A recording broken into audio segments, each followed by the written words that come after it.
Brian Hernandez, jockey at the fairgrounds, and you had 2 wins today. And you've had a 20-year career, from what I've read. Yeah. And what was it like when you rode Fort Larned in the Breeders' Cup? It was great. It was it's a memory you'll never forget. It was my 27th birthday, I believe it was, and we had just run third the time before in the Jockey Club up at Belmont. I'll never forget. We were walking out the tunnel that day after we had won the Whitney, and then we were third in the Jockey Club, and we were walking up the tunnel that day at Belmont after the race. And Ian looks over. He goes, "Mate, don't worry about it. We're gonna get the big one here in next month."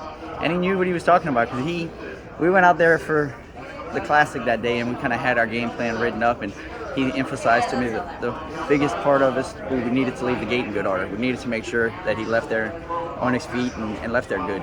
And he did. Once he did that, and once we crossed under the wire the first time, I had a really good feeling. I'd never ridden in a Classic before, in a Breeders' Cup Classic before, so to be able to go out there and have the kind of horse like I did under me, and the horse having that much confidence in him, it made my job really easy. Yeah. 2 horses I remember from last year were Rattle and Roll. Won quite a few derbies, as I recall, right? Yeah, we had a really fun summer with him. Early on as a 2-year-old, he won the Breeders' Futurity over at Keeneland, and then he kind of going into the Kentucky Derby, he kind of fell off of form a little bit in the early year preps. So Kenny did right by the horse. He gave him the time off and brought him back in the middle of the summer. And then we went on a really good tear with him.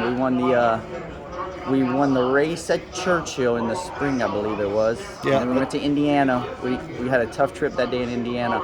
I think he sent him back to Fairmont, maybe. Yeah, FanDuel they call it. Yeah, you won the we went St. Louis Derby and then the Oklahoma Derby, which was a lot of fun. We all flew over with the owners and stuff like that afternoon and got to win the Oklahoma Derby with a nice horse, and he's right on the cusp of making $1 million.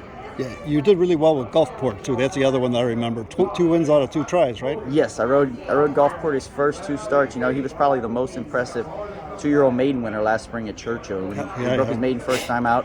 And then I rode him back in the Bashford Manor, and he had the 1 hole that day, and he left there running, and he just ran him off their feet. He was just that much better than the field. Well, thanks so much for your time, Brian. Thanks, Appreciate Mike. it. Yes, sir. Thank Bye. you.